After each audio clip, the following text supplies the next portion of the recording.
Bile Muhamedi alayhi salam një bujk don t'ja jep dorën, por i vinte mbare turp, t'ja jep dorën e përlyer me tokë, ndoshta edhe e gërvishtur nga puna.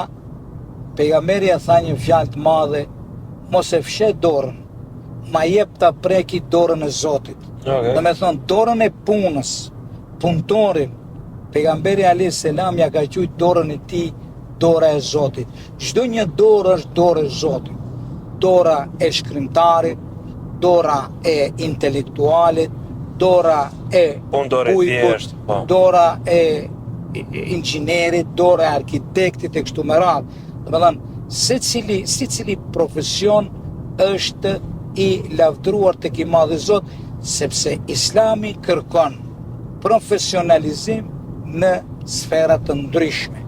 Edhe ju me podgo, ashtu ishte, edhe ju këtu bëni një punë jashtëzakonisht të vlefshme, sepse arrini nëpërmes kësaj mënyre të informimit të jepni vlera, qofshin ato fetare, shkencore, morale e kështu me radhë.